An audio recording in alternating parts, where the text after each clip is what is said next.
Hello students, आज के video lecture में हम इंटरनेट ऑफ थिंग्स के इम्पोर्टेंट क्वेश्चंस पढ़ने जा रहे हैं। आज के वीडियो लेक्चर में हम ये इम्पोर्टेंट क्वेश्चंस एमसीक्यू के द्वारा पढ़ेंगे, क्योंकि ज़्यादातर परीक्षा में एमसीक्यू क्वेश्चंस पूछे जाते हैं और आपकी जो ओ लेवल की परीक्षा है इसमें एमसीक्यू क्वेश्चन पहले पूछे जाते हैं। ठीक है, तो हम स्टेप बाय स्टेप एमसीक्यू फिर ट्रू फॉल्स ये सारी चीज़ें देखेंगे। बट अभी हम यहाँ पे एमसीक्यू से शुरुआत कर रहे हैं, फिर उनको अच्छे से डिटेल्स में देखेंगे, उनके बारे में अच्छे से सारी चीज़ों को जानेंगे। यहाँ पे हमारा पहला क्वेश्चन है, microcontroller used in Arduino Uno prototyping board. पहले हम इसको हिंदी में पढ़ लेते हैं। क्वेश्चन को हमने पूछा है आर्डिनो यूनो प्रोटोटाइप बोर्ड में प्रयुक्त माइक्रो कंट्रोलर। ठीक है, अब यहाँ पे सबसे पहले जानने वाली बात यह है कि आर्डिनो यूनो क्या है। यहाँ पर देखिए जो आपको बोर्ड दिख रहा है इसको हम आर्डिनो यूनो बोर्ड कहते हैं। यदि आप इसको और अच्छे से डीप में जानना चाहेंगे तो प्लेलिस्ट में इंटरनेट ऑफ थिंग्स की 4th चैप्टर की प्लेलिस्ट अवेलेबल है। आप 4th चैप्टर की प्लेलिस्ट में आर्डिनो बोर्ड के बारे में अच्छे से जान सकते हैं। ठीक है, ये देखिए ये इस तरीके का जो बोर्ड है इसको हम क्या बोलते हैं, आर्डिनो बोर्ड कहते हैं। ठीक है, अब इस चिप में एक माइक्रो कंट्रोलर लगा होता है। ठीक है, तो जानने वाली बात ये आती है कि माइक्रो कंट्रोलर क्या होता है। तो देखिए माइक्रो कंट्रोलर बेसिकली किसी कंप्यूटर में यूज होने वाली एक डिवाइस है। ठीक है, जिसको हम आईसी भी कहते हैं। सो माइक्रो कंट्रोलर एक आईसी है, यानी एकीकृत परिपथ है जिसमें पूरा कंप्यूटर समाहित होता है। यानी जो आपका माइक्रो कंट्रोलर है इसको हम एक आईसी कहते हैं और इसी आईसी में आपके इनपुट आउटपुट सीपीयू और आपका जो स्टोरेज है वो इसी आईसी से बनता है। ओके, सो यदि आईसी नहीं होगी तो आपका कंप्यूटर किसी भी प्रकार का काम नहीं कर पाएगा। और इस आईसी को हम क्या बोलते हैं, माइक्रो कंट्रोलर। यानी आपके कंप्यूटर में कंट्रोल करने की डिवाइस होती है और उसी के द्वारा पूरा कंप्यूटर कंट्रोल होता है। जैसे कि हम में भी एक कंट्रोलर है हमारे दिमाग में, ठीक है, जो कि हमको कंट्रोल करता है, यानी हर चीज़ की सूचना देता है, हर चीज़ बताता है। जैसे आंखों के सामने कोई चीज़ आ गई तो एकदम दिमाग से सूचना आती है ना, तो एक तरीके से जो माइंड है वो क्या कर रहा है, हमारे पूरे शरीर को कंट्रोल कर रहा है ना, हर चीज़ बता रहा है, आपको सूचना दे रहा है। ऐसे कंप्यूटर में भी एक छोटा सा माइक्रो कंट्रोलर होता है जो कि पूरे कंप्यूटर सिस्टम को कंट्रोल करता है। और ऐसे ही माइक्रो कंट्रोलर आपके इस तरीके के आर्डिनो बोर्ड में भी पाया जाता है। ठीक है, सो आई होप आपको यहाँ पे माइक्रो कंट्रोलर समझ में आ गया होगा।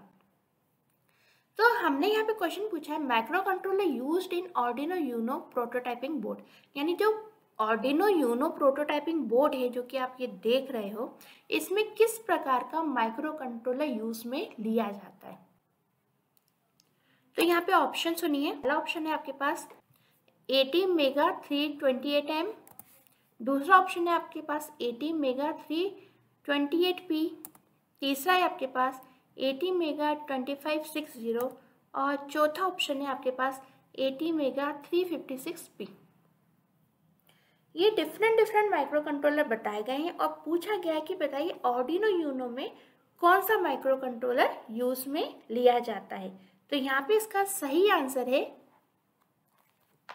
B, 80 mega 328P।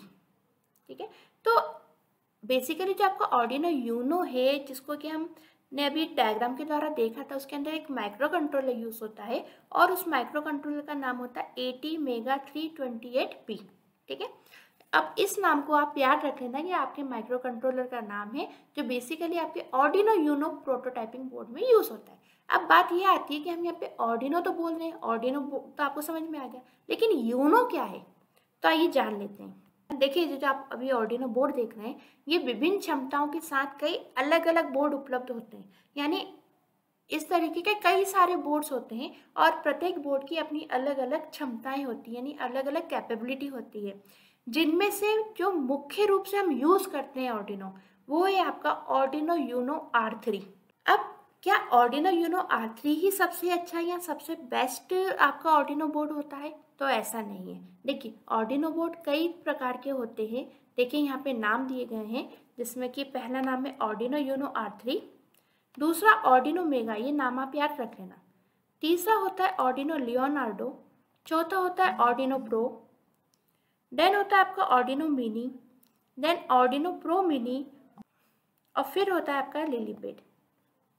इस तरीके के आपके कई सारे आर्डिनो बोर्ड यूज में लिए जाते हैं और ये जितने भी आर्डिनो बोर्ड हैं इनकी अपनी अलग अलग कैपेबिलिटी है। ठीक है, जैसे कि हम मोबाइल फ़ोन खरीदते हैं ना, तो हर एक मोबाइल फ़ोन की अलग अपनी अपनी अलग अलग खूबी होती है। कोई कंप्यूटर खरीदते तो अपनी उसकी अलग खूबी होती है, ऐसे इन बोर्ड्स की भी अपनी एक अलग खूबी होती है। लेकिन जो सबसे अच्छा शुरुआत करने के लिए जो बोर्ड माना जाता है वो आपका आर्डिनो यूनो बोर्ड होता है। ठीक है, तो आपके सिलेबस में भी आर्डिनो यूनो बोर्ड के बारे में ही दिया गया है, इसलिए हमें आर्डिनो यूनो के बारे में ही पढ़ना है। जिस तरीके से इसमें माइक्रो कंट्रोलर होता है इसी तरीके से इनमें भी अलग अलग प्रकार के माइक्रो कंट्रोलर होते हैं, बट हमें इनके माइक्रो कंट्रोलर नहीं जानने हैं। अननेसेसरी हमें बहुत ज़्यादा विस्तार में नहीं जाना है, सिर्फ और सिर्फ हमको हमारे कौन कौन से आर्डिनो मुख्य रूप से प्रयुक्त में आते हैं उनके नाम जानना है। तो आप इन नामों को अच्छे से याद कर लीजिएगा, ये आपके एमसीक्यू में इन नामों में से कोई सा भी क्वेश्चन पूछा जा सकता है या फिर ट्रू फॉल्स में भी पूछा जा सकता है। क्या आर्डिनो मेगा नाम का आर्डिनो बोर्ड होता है? तो हाँ, ट्रू है ना। अब यहाँ पे कोई स्पेलिंग बिगाड़ सकता है, इसका ऐसा मेगा है तो इसकी स्पेलिंग बिगाड़ दी, मेगा कॉम्प कर दिया, तो फिर ये स्पेलिंग गलत है। अगर ऐसा क्वेश्चन आता है ट्रू फॉल्स में कि आर्डिनो मेगा कॉम्प नाम का एक बोर्ड होता है तो ये क्या है? फॉल्स है।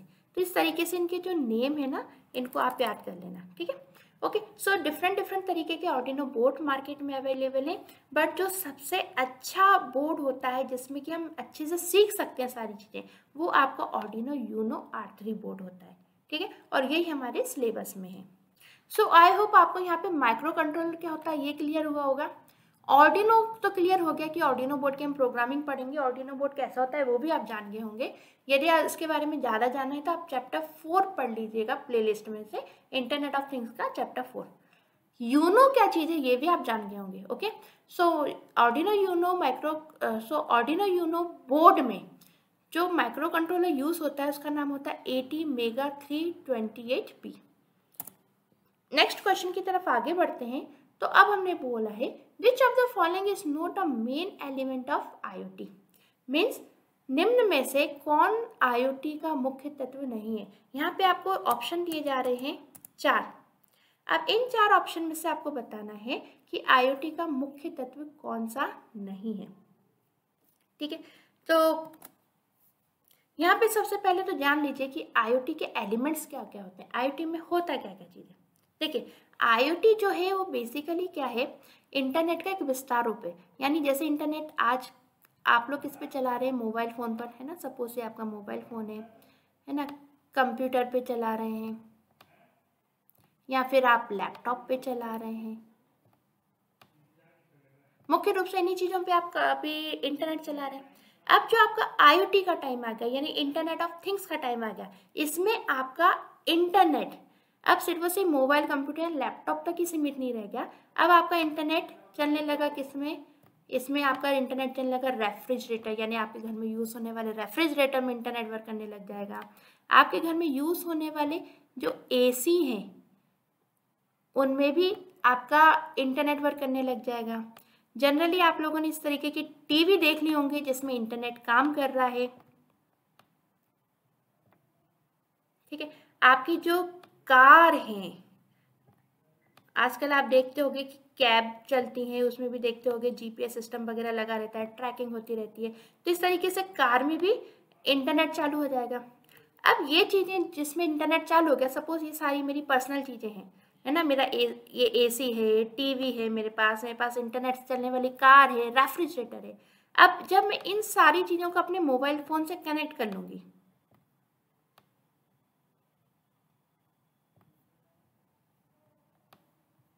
इन सारी चीज़ों को मैंने आपस में मोबाइल फ़ोन से कनेक्ट कर लिया, साथ ही साथ में हमने अपने कंप्यूटर और लैपटॉप को भी अपने मोबाइल फ़ोन से कनेक्ट कर लिया।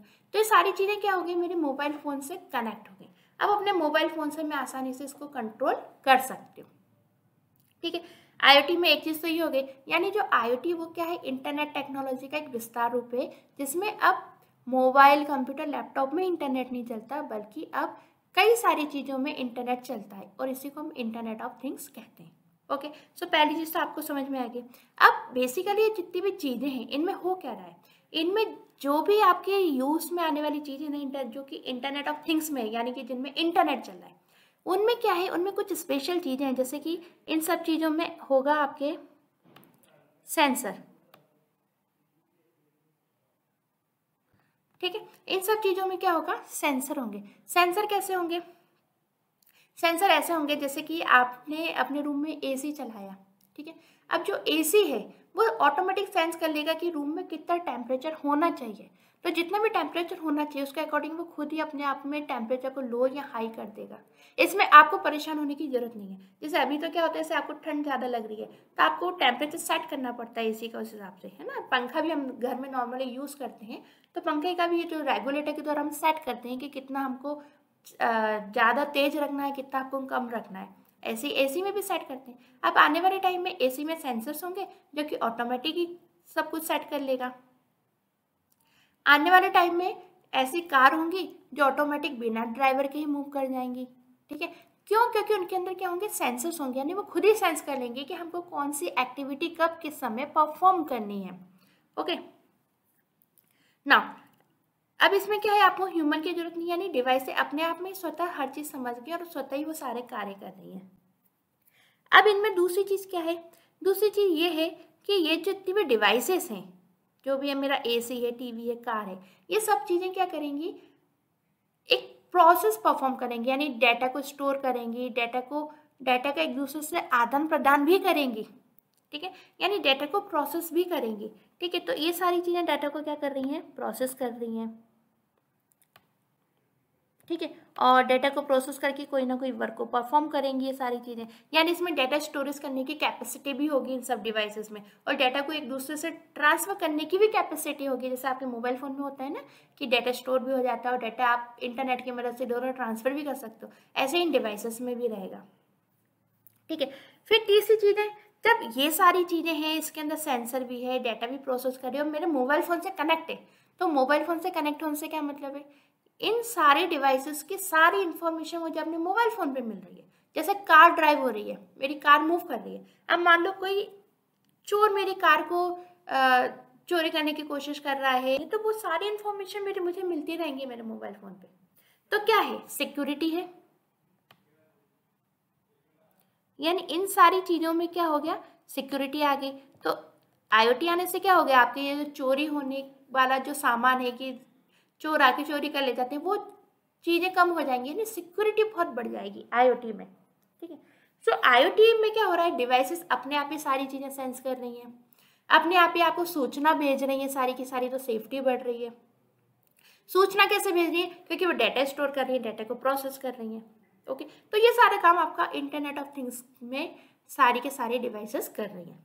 अच्छा, सबसे पहले हम क्वेश्चन पढ़ते हैं दोबारा से। हमारा क्वेश्चन क्या है,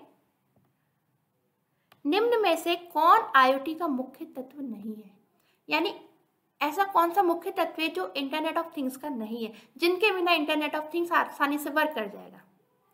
तो यहाँ पर देखिए, पीपल, क्या पीपल का होना इस इंटरनेट ऑफ थिंग में जरूरी है। तो देखिए, हमने जितना भी यहाँ पे देखा, इसमें जो IoT वर्क कर रही है, इसमें पीपल की तो कहीं भी जरूरत नहीं। हाँ, वहाँ आपकी जरूरत है, यहाँ पे आपको वॉच करना पड़ रहा है, लेकिन जो IoT का आर्किटेक्चर है वो तो आपके बिना भी चल रहा है ना, क्योंकि सारी मशीनें आपस में एक दूसरे से कम्युनिकेट कर रही हैं आपके बिना, ऑटोमेटिक ही सेंस करके वो सारे काम परफॉर्म कर रही है, खुद ही चालू हो रही है, स्वतः ही बंद हो रही है, उसमें भी आपकी कोई जरूरत नहीं है। तो पीपल की तो यहाँ पर कोई जरूरत नहीं है, ओके। सो पीपल इसका करेक्ट आंसर होगा। अच्छा, यहाँ पे और चीज़ों की बात कर लेते हैं हम, जैसे कि बात कर लेते हैं हम यहाँ पे प्रोसेस की। तो प्रोसेस तो हमारे IoT सिस्टम में हो रही है, क्योंकि ये जो चीज़ें हो रही हैं, जो AC है वो आपके मोबाइल फ़ोन से कनेक्ट है और वो कंटिन्यू डाटा को सेंड कर रहा है, रिसीव कर रहा है, ऑटोमेटिक हर चीज़ सेंस कर रहा है, यानी क्या कर रहा है, वो प्रोसेसिंग कर रहा है ना अपने अंदर। तो प्रोसेस तो इसके अंदर हो ही रही है, IoT के अंदर, सब चीज़ों के अंदर। प्रोसेस नहीं होगी तो IoT की चीज़ें किसी भी काम की नहीं रहेंगी, यानी प्रोसेस होना जरूरी है IoT की चीज़ों में। फिर सिक्योरिटी, IoT इनेबल्ड जितनी भी चीज़ें उनमें सिक्योरिटी रहती है, यानी दूसरा मुख्य तत्व है IoT का सिक्योरिटी। और तीसरा सबसे मुख्य तत्व है थिंग्स, यदि थिंग्स ही नहीं होंगी तो फिर IoT काम ही किस पे करेगी, है ना। यदि मोबाइल ही नहीं होगा तो इंटरनेट किस पे चलेगा, मतलब मोबाइल नहीं होगा, कंप्यूटर नहीं होगा, लैपटॉप नहीं होगा हमारे पास, तो हम इंटरनेट किस पे चलाएंगे। यानी IoT के लिए सबसे जरूरी चीज़ क्या होगी, थिंग। फिर दूसरी जरूरी चीज़ होगी उनमें प्रोसेस होना, और तीसरी जरूरी चीज़ होगी उनकी सिक्योरिटी, ओके। तो ये सारे काम जो भी हैं वो बिना पीपल के भी हो जाएंगे। आप पीपल हस्तक्षेप करता है, आता है ह्यूमन बीच में, कोई बात नहीं, आ सकता है, रह सकता है, लेकिन ह्यूमन इसमें मेन चीज नहीं है। इसमें मेन चीज सिर्फ तीन ही है, थिंग्स है, सिक्योरिटी और प्रोसेस है। आई होप आपको समझ में आया होगा कि इसका राइट आंसर पीपल है। आगे बढ़ते हैं। तो तीसरा क्वेश्चन देख लेते हैं, जिसमें हमने बोला है to easily interface add on modules with Arduino we can use.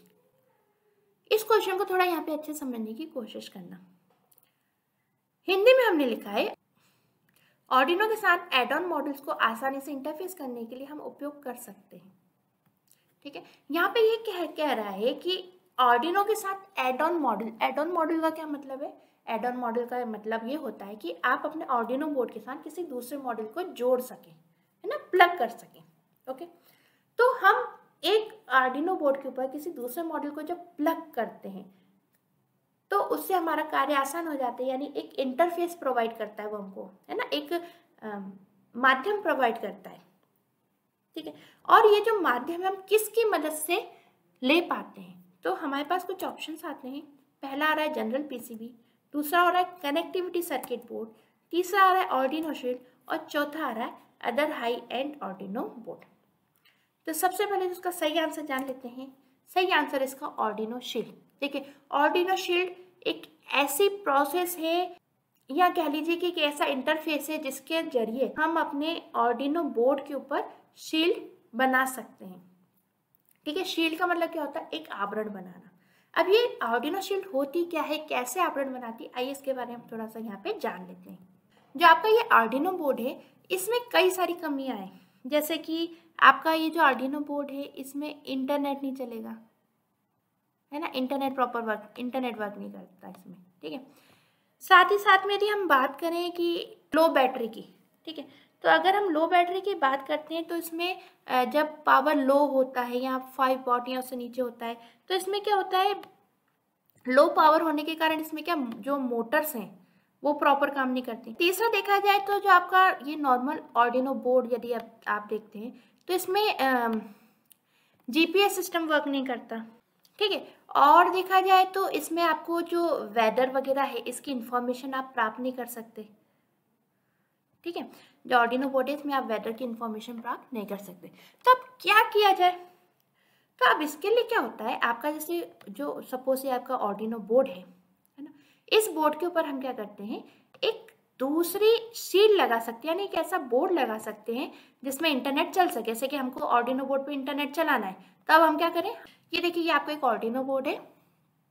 ठीक है, अब यदि मुझे इसके ऊपर इंटरनेट चलाना है तो मैं इस तरीके से इसके ऊपर इंटरनेट वर्क करने वाला यानी एथरनेट को सपोर्ट करने वाला बोर्ड लगा सकती हूँ। ठीक है, आपको इस तरीके से डायग्राम में दिख रहा है। ठीक है, यहाँ पे देखिए एक बोर्ड के ऊपर दूसरा बोर्ड लगा हुआ है, तो ये जो दूसरा बोर्ड लगा हुआ है ना, ये क्या कहलाएगी, शील्ड कहलाएगी इस आर्डिनो बोर्ड की। ठीक है, अब इस आर्डिनो बोर्ड की शील्ड की विशेषता देख लीजिए कि यहाँ पे देखिए आपको पिन दिख रही है, दोनों की पिन है, ये दोनों की पिन है देखिए आपस में अटैच हो रही है एक दूसरे से, यानी आप जो शील्ड लगाते हो ना ये आसानी से कनेक्ट हो जाती है आपके आर्डिनो बोर्ड से। ठीक है, जो पिन है वो आपस में कनेक्ट हो जाती है, तो कनेक्टिविटी का कोई भी इश्यू यहाँ पर नहीं रह जाता, आसानी से कनेक्ट हो जाती है। अब ऐसा नहीं कि मैंने एक शील्ड लगा दी एथरनेट वाली जो बोर्ड है इसको लगा दिया, तो मैं दूसरा बोर्ड नहीं लगा सकती, मैं दूसरा बोर्ड भी लगा सकती हूँ। सपोज मुझे कोई एलसीडी वाला बोर्ड लगा रहा है, नहीं मुझे इसके ऊपर डिस्प्ले भी देखनी है, तो मैं इसके ऊपर एलसीडी भी लगा सकती हूँ, तो एको शीट लगा सकती हूँ, मैं इसमें सेंसर्स का यूज़ कर सकती हूँ। ठीक है, तो इस तरीके से कई सारी चीज़ों का डिफरेंट चीज़ों का मैं इसके ऊपर यूज़ कर सकती हूँ। एक आर्डिनो बोर्ड के ऊपर मैं कई सारी चीज़ों को प्लग कर सकती हूँ, तो वही कहलाती है मेरा आर्डिनो शील्ड। ये जो मैं प्लगिंग करती हूँ या हम जो ये प्लगिंग करेंगे ये हम अपने यूज़ होने वाले पर्पस के हिसाब से करेंगे। जैसे इंटरनेट की ज़रूरत है तो इथरनेट वाला बोर्ड इसमें यूज़ करेंगे, एलसीडी यानी डिस्प्ले की ज़रूरत है तो एलसीडी अटैच करेंगे। ठीक है, मोटर की ज़रूरत है यानी हमें आर्डिनो बोर्ड से कुछ ऐसा काम करवाना है इसमें हमें मोटर की आवश्यकता है, तो हम मोटर वाली शील्ड इसके ऊपर अटैच कर देंगे। ठीक है, तो इस तरीके से जो प्लगिंग हो जाती है ऊपर जो अटैच हो जाता है दूसरा बोर्ड, वो चीज़ क्या कहलाती है, आर्डिनो शील्ड। अब यहाँ पर आप इसकी छोटी सी डेफिनेशन जान लीजिए आर्डिनो शील्ड की। Arduino shield are the boards, Arduino shield भी क्या है, बोर्ड ही होते हैं। ठीक है, जैसे कि आपको यहाँ पे डायग्राम में दिखे हैं इस तरीके के बोर्ड ही होते हैं, which are plugged over the Arduino board to expand its functionality. ठीक है, जो कि क्या किए जाते हैं, आर्डिनो बोर्ड के ऊपर प्लग किए जाते हैं, यानी आर्डिनो बोर्ड के ऊपर लगाए जाते हैं ताकि हम अपने आर्डिनो बोर्ड की फंक्शनैलिटी को एक्सपेंड यानी बढ़ा सके, फंक्शनैलिटी को विस्तार कर सके। ठीक है, हिंदी में भी देखिए हमने सेम चीज लिखी हुई है। आर्डिनो शील्ड बोर्ड है, यानी कि आर्डिनो शील्ड एक ऐसा बोर्ड है, ठीक है, जो इसकी कार्य क्षमता का विस्तार करने के लिए आर्डिनो बोर्ड पर प्लग किए जाते हैं। ठीक है, तो इसका जो करेक्ट आंसर है वो आपका आर्डिनो शील्ड है। आगे बढ़ते हैं, तो नेक्स्ट क्वेश्चन हम देखते हैं यहाँ पर, which symbol is used in Arduino to calculate module. Hindi में पहले क्वेश्चन पढ़ लेते हैं। मॉड्यूल की गणना करने के लिए आर्डिनो के किस प्रतीक का प्रयोग किया जाता है। देखिए यहाँ पे क्वेश्चन को जरा समझ लीजिए। यहाँ पे हम बोल रहे हैं, यानी क्वेश्चन बोल रहा है कि आपको यहाँ पे मॉड्यूल को कैलकुलेट करना है। अब ये मॉड्यूल क्या चीज़ होती है, इसको ऐसे समझिए जैसे कि आपको एडिशन कैलकुलेट करना है, तो एडिशन कैलकुलेट करने के लिए आप इसका यूज़ करते हैं प्लस का। ठीक है, जिसमें 2 और 4 का यदि आप एडिशन करेंगे तो आपको आंसर क्या मिल जाएगा, यहाँ पर सॉरी इक्वल का साइन है, यहाँ पे आंसर आपको मिल जाएगा 6। ठीक है, इसी प्रकार यदि आप माइनस करेंगे तो माइनस करने पर आपको यहाँ पर आंसर मिलता है, मान लीजिए आप 2 + -1 करते हैं तो इक्वल करने पे आपको आंसर क्या मिल जाएगा, 1। ठीक है, मल्टीप्लाई करते हैं, सपोज ये माइनस है, इसको मैं यहाँ पे मल्टीप्लाई कर देती हूँ। मल्टीप्लाई करने पर आपको आंसर क्या मिल जाता है, यहाँ पर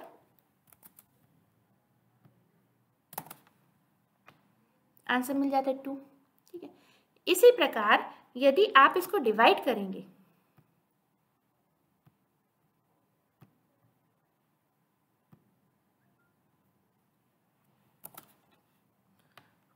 और 1 को आप डिवाइड करेंगे, 2 डिवाइडेड बाय 1 है ना, तो इस कंडीशन में आपको क्या आंसर मिल जाएगा, 2। लेकिन सपोज आप यहाँ पे कुछ इस तरीके की कंडीशन लिखते हैं, मीन जो परसेंटेज है उसका साइन बीच में लगा देते हैं। ठीक है, तो अब इस कंडीशन में आंसर क्या आएगा, तो देखिए जब भी इस तरीके की कंडीशन होती है, जब भी परसेंटेज का साइन 2 वैल्यू के बीच में आता है, इसका अर्थ होता है रिमाइंडर। रिमाइंडर से क्या मतलब है, जैसे इसका सीधा अर्थ हुआ कि जो 4 है, जैसे डिवाइड के केस में क्या होता है, डिवाइड भी हम ऐसे ही करते हैं ना, इनकेस मान लीजिए डिवाइड होता,